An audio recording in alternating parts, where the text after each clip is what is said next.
କିନ୍ତୁ ଗୋଟେ ଜିନିଷ ମଜା ଲାଗୁଛି ଯେ ଯାହା ଖବର ସେ ପାଉଛନ୍ତି ସବୁ ଖବରକୁ ସିଏ ତୁରନ୍ତ ଆଇଦର ବାଇ ପୋଷ୍ଟ ମାନେ ସୋସିଆଲ ମିଡ଼ିଆରେ ପୋଷ୍ଟ କରୁଛନ୍ତି କିମ୍ବା ମିଡ଼ିଆକୁ ଡାକି କହୁଛନ୍ତି, ଯେଉଁଥିପାଇଁ କି ସିଏ ଅଛନ୍ତି ମାର୍କେଟରେ। କାହାର କାହା ସାଙ୍ଗରେ ପଡ଼ୁଛି, କାହା ସାଙ୍ଗରେ ପଡ଼ୁନି, ସେ ଇଣ୍ଟରନାଲ ଜିନିଷଟାକୁ ନେଇକି ଗୋଟେ ସିନେମାକୁ ଟାର୍ଗେଟ କରିବା କି କୌଣସି ସିନେମାକୁ ଟାର୍ଗେଟ କରିବା ଆଦୌ ଉଚିତ ନୁହଁ। ଓଡ଼ିଶାରେ କଙ୍କଡ଼ା ଏବେ କମିଗଲେଣି, ଯଦି ସେ ଓଡ଼ିଶାର କଙ୍କଡ଼ା ହେବାକୁ ଚେଷ୍ଟା କରୁଛନ୍ତି ତାହେଲେ ସେଟା ନିଜେ ଭୁଲ କରୁଛନ୍ତି, ସେଟା ନିଜର ପବ୍ଲିସିଟି ପାଇଁ ସେ କରୁଛନ୍ତି। ଆଉ ଅନୁଭବ ମହାନ୍ତି ଥିଲେ ତ ବିଗ ବଜେଟ୍ ହୁଏ, ସେଟା ସ୍ୱାଭାବିକ କଥା। ଚର୍ଚ୍ଚା ହଉଛି କଣ ଛକି ସୁନ ଆସିବନି, କାଳେ ଯଦି ଆସିବ ବହୁତ କଷ୍ଟରେ ଆସିବ, ତାକୁ ନେଇ କଣ କହିବେ ଆପଣ? ଛକି ସୁନର ଡେଟ୍ ଡିକ୍ଲେୟାର ହେଇଯାଇଛି ଅଲରେଡ଼ି 12 ତାରିଖ ରିଲିଜ୍ ବୋଲି। ତେଣୁ ସମସ୍ତେ ଜାଣିଥିବେ ଯେ ସିନେମା ରିଲିଜ୍ ପାଖାପାଖି ହେଲେ ଏଣ୍ଟାୟାର ଟିମ୍ ଭାରି ବ୍ୟସ୍ତ ବିବ୍ରତ ଥାଆନ୍ତି, କେମିତି ଠିକ୍ ସେ ସେନ୍ସର ହେବ, ସେନ୍ସରରୁ ପାସ୍ ହେଲା ପରେ ପବ୍ଲିସିଟି କେମିତି ହେବ ଏବଂ ଫିଲ୍ମଟା କେମିତି ରିଲିଜ୍ ହେବ। ତେଣୁ ଯେଉଁ 4ଟା ଯାକ ସିନେମା ଆସୁଛି ସମସ୍ତେ ପ୍ରାୟ ସେ କାମରେ ବର୍ତ୍ତମାନ ଲାଗିଥିବେ। ଆଉ ଛକି ସୁନରେ ଯେହେତୁ ଅନୁଭବଙ୍କ ସିନେମା ଆସୁଛି, ତେଣୁ ଫ୍ୟାନ୍ସ ମାନେ ବହୁତ ଆଶାବାଦୀ। ତେଣୁ ଡିକ୍ଲେୟାର ହେଇଛି ଛକି ସୁନ ରଜରେ ଆସୁଛି। It's a commitment from superstar Anubhav Mohanty. ତେଣୁ ରଜରେ ନିଶ୍ଚିତ ଭାବରେ ଆମେମାନେ ଆସୁଛୁ। ଛକି ସୁନକୁ ନେଇକି ମୁଁ ବି ଆଶାବାଦୀ, କାହିଁକିନା ଛକି ସୁନର ଗୋଟେ ସୁନ୍ଦର କ୍ୟାରେକ୍ଟର ରାଇଟର ଡିରେକ୍ଟର ମାନସ ପଡ଼ିହାରୀ ମୋତେ ଦେଇଛନ୍ତି, ସେଥିପାଇଁ ମୁଁ ତାଙ୍କୁ ଧନ୍ୟବାଦ ଦେବି।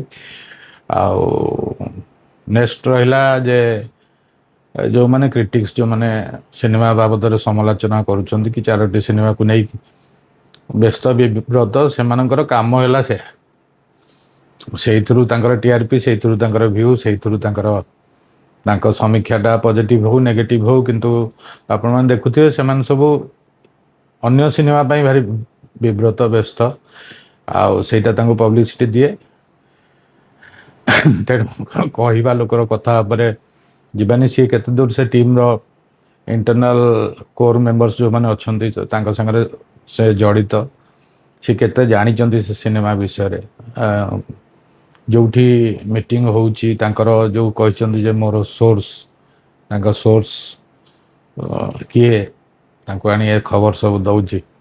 କିନ୍ତୁ ଗୋଟେ ଜିନିଷ ମଜା ଲାଗୁଛି ଯେ ଯାହା ଖବର ସେ ପାଉଛନ୍ତି ସବୁ ଖବରକୁ ସିଏ ତୁରନ୍ତ ଆଇଦର ବାଇ ପୋଷ୍ଟ ମାନେ ସୋସିଆଲ ମିଡ଼ିଆରେ ପୋଷ୍ଟ କରୁଛନ୍ତି କିମ୍ବା ମିଡ଼ିଆକୁ ଡାକି କହୁଛନ୍ତି, ଯେଉଁଥିପାଇଁ କି ସିଏ ଅଛନ୍ତି ମାର୍କେଟରେ। ମାର୍କେଟରେ ରହିବାକୁ ହେଲେ ଏମିତି ସବୁ କରିବାକୁ ପଡ଼େ। ପ୍ରଚାର ପ୍ରସାର କରୁଛନ୍ତି ନା କଣ? ହଁ, ପ୍ରଚାର ପ୍ରସାର ନହେଲେ ଆଉ ତାଙ୍କର ପରିଚୟ ଧୀରେ ଧୀରେ ମଳିନ ହେଇଯିବ। କହୁଛନ୍ତି ପୁରା ମରି ପଡିକିନି ଯଦି ଆସିବ ବି ମରି ପଡିକିନି ଆସିବ, ତା ମାନେ ବହୁତ ଗୁଡେ କାମ ବାକି ସମସ୍ତେ ଆଜ୍ଞା ଯେତେବେଳେ ସିନେମାଟା ରିଲିଜ ହୁଏ ଏଣ୍ଟାୟାର ଟିମ୍ ବ୍ୟସ୍ତ ବିବ୍ରତ ଥାଆନ୍ତି। ସେମାନେ କାହାକୁ ଦାୟିତ୍ୱ ଦିଆଯାଇଥାଏ ପବ୍ଲିସିଟିର, କାହାକୁ ଦାୟିତ୍ୱ ଦିଆଯାଇଥାଏ ସେନ୍ସରର, କାହାକୁ ଦାୟିତ୍ୱ ଦିଆଯାଇଥାଏ ଏଡ଼ିଟିଂର, ଫାଇନାଲ ଏଡ଼ିଟିଂର, ଡିଆଇର, ସିଜିର, ଆଉଟପୁଟ୍ ବାହାରିବା, ମିକ୍ସିଂ ହେବା, ବହୁତ ଗୁଡ଼ାଏ କାମ ଥାଏ ପୋଷ୍ଟ ପ୍ରଡକ୍ସନ୍ କାମ। ପୋଷ୍ଟ ପ୍ରଡକ୍ସନ୍ କାମରେ ସମସ୍ତେ ବ୍ୟସ୍ତ, 4ଟି ସିନେମା ଯାକ ବ୍ୟସ୍ତ।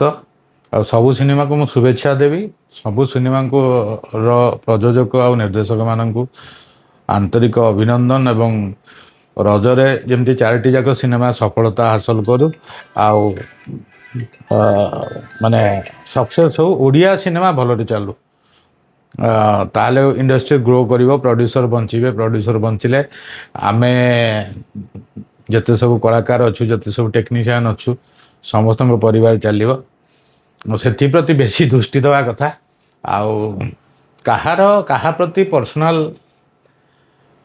କ'ଣ ରହିଛି, କାହାର କାହା ସାଙ୍ଗରେ ପଡ଼ୁଛି, କାହା ସାଙ୍ଗରେ ପଡ଼ୁନି, ସେ ଇଣ୍ଟରନାଲ ଜିନିଷଟାକୁ ନେଇକି ଗୋଟେ ସିନେମାକୁ ଟାର୍ଗେଟ କରିବା କି କୌଣସି ସିନେମାକୁ ଟାର୍ଗେଟ କରିବା ଆଦୌ ଉଚିତ ନୁହଁ। କାରଣ ସିନେମା ଶିଳ୍ପ ବର୍ତ୍ତମାନ ବହୁତ କଷ୍ଟରେ ଗୋଟେ ପୋଜିସନକୁ ଆସିଛି। ଲୋକମାନେ ଧୀରେ ଧୀରେ ହଲ୍ ପ୍ରତି ଆକୃଷ୍ଟ ହେଉଛନ୍ତି, ସିନେମାଟା ଦେଖିବାକୁ ଯାଉଛନ୍ତି, ସେଇଟା ବହୁତ ବଡ଼ କଥା। ସେଇ ଜିନିଷଟାକୁ ଉତ୍ସାହିତ କରିବା, ଏବେ ଗଭର୍ଣ୍ଣମେଣ୍ଟ ସାଙ୍ଗରେ ଯେଉଁ ବସିଥିଲେ ସିନେମା ବିଷୟରେ ଯେଉଁମାନେ କଥା ହେଲେ, ସିନେମା କେମିତି ଆଗକୁ ଯିବ, କେମିତି ସବସିଡ଼ି ମିଳିବ, କେମିତି ଭଲ ପ୍ଲାଟଫର୍ମ ତିଆରି ହେବ, କଳିଙ୍ଗ ଷ୍ଟୁଡ଼ିଓ କେମିତି ଇମ୍ପ୍ରୁଭ୍ କରିବ, ଆମ ଲୋକଙ୍କୁ ଆଉ ହାଇଦ୍ରାବାଦ କି କୁଆଡ଼େ ବାହାରକୁ ଯିବାକୁ ପଡ଼ିବନି, ସେଗୁଡ଼ା ହେଲା ମୂଳ ଜିନିଷ। ତା ଉପରେ ଫୋକସ୍ କରି ଯଦି କିଏ ସ୍ୱର ଉତ୍ତୋଳନ କରୁଛି, ସେ ଶତ୍ରୁ ହେଲେ ବି ଆମେମାନେ ତାଙ୍କ ସାଙ୍ଗରେ ଅଛୁ।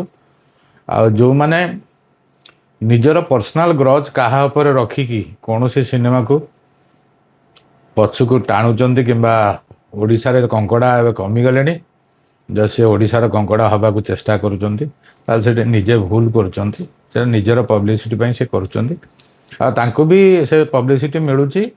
ଆଉ ମିଳୁ, ସମସ୍ତଙ୍କ ଚୁଲି ଜଳିବା ଦରକାର, ସମସ୍ତଙ୍କର ବେପାର ଯିଏ ଯାହାକୁ ଯେଉଁଟା ଭାବୁଛି ସିନେମା ସମୀକ୍ଷକ ଭାବରେ ହଉ, କ୍ରିଟିକ୍ସ ଭାବରେ ହଉ, ତାଙ୍କର ଯେତିକି ପହଞ୍ଚ, ଯେତିକି ବାଟ ସେ ଯାଇଛନ୍ତି, ଏଇସବୁ କରି କରି ଆମ ଆଖି ଆଗରେ ଯାଉଛନ୍ତି।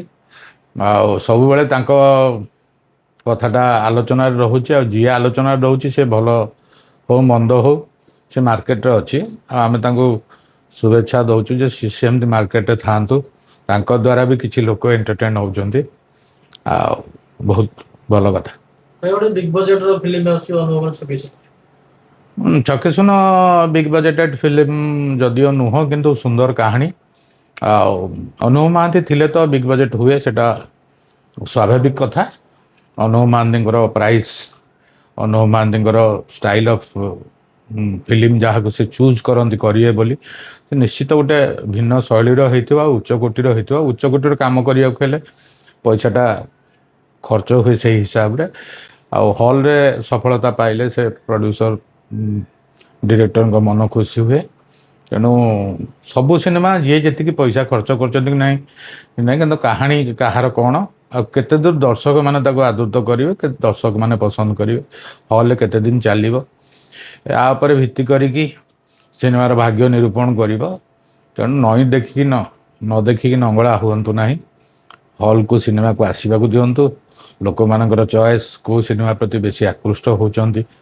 आम तो कहू सब चारिटी एक सिनेमा भल चालू, तथापि निजे अभिनय करजे अनुभव महांती सिनेमा होथिबारु आमे छकी सुन को नहीं अनेक आशावादी। प्रथम थर पई जड़े लेखक निर्देशना को ओह्लैचंती, तेणु जड़े नुआ निर्देशक भाव में आम समस्ते तांको सपोर्ट करवा उचित। कारण आपड़ जानी गीतिकार हूँ कि लेखक हूँ, गाल्पिक हूँ, से माने जहाँ भाभी था ताकू निर्देशक जिते भल कले भी 50% 60% कले भी सिनेमा सुंदर देखा जाए। किंतु जेहेतु आदर गोटे प्लस पॉइंट है निजे जहाँ भाभी सी ताकू निर्देशना दौर, निश्चित भाव में सी 70 75% 25% भल करेंगे, अधिका करेंगे। क्रिएटिविटी टाको ब्रेन अनुसार गले गोटे सिंगल ब्रेन काम कला, जहाँ चाहिए ता लोक मानक देखा सक्षम होती। यहाँ गोटे प्लस पॉइंट।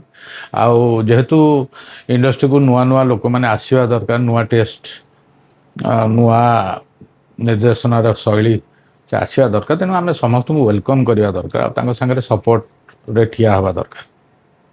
जे एबे रिसेंटली 4-5टा भल भल टाइटल भल भल फिल्म गला, कॉपी पेस्ट उठु नथला, किंतु अनुभव फिल्म आसले काई गोटे सोशल मीडिया किछि लोक चर्चा करते कॉपी पेस्ट डायरेक्टर के राइटर चर्चा हो जे थ्रू आउट ईयर केतेटा यूट्यूब चैनल अच्छी, केतेटा यूट्यूबर अच्छी, समस्ते नुह। आपण मैंने देखिथिबे अनुभव को कथा ही सोशल मीडिया रे चले, कारण फलंती गछ को समस्ते ढेला मारती, से भात हांडी, से टीआरपी, से व्यू, आ से व्यू अनुसार पॉकेट को किसी पैसा आसे। बेले बेले भिन्न भिन्न कथा जोटा कि निया टोटाल जली नथिबो सेमती कथा भी आगु को आसुची। अनुभव गोटे सेलेबल आर्टिस्ट, ओडिशार सर्वश्रेष्ठ लोकप्रिय हासिल करथिबा कलाकार अनुभव महांती। अनुभव महांती टीआरपी जहाँ अच्छी अनुभव बोली केवल टैगलाइन ने लिखिदेले कि ताकू कौन गोटे क्यूरियोसिटी करी तार टाइटलटा देदेले लोक निश्चय भितर को जीवे ताकू व्यू करेंगे। से भल हो मंद हो बर्तमान भ्यूज चक्कर से समस्ते लगी सेटा भात हांडी भी दोष दे हेनी। तेणु ये खुशी लगुच जे ଏପର୍ଯ୍ୟନ୍ତ ଅନୁଭବ ମହାନ୍ତି ହାତୀ ହେଇ ଚାଲିଛନ୍ତି। ପଛରେ ତ ସମସ୍ତେ ଆପଣ ଜାଣିଛନ୍ତି, ଆଉ କହିବା ଜରୁରୀ।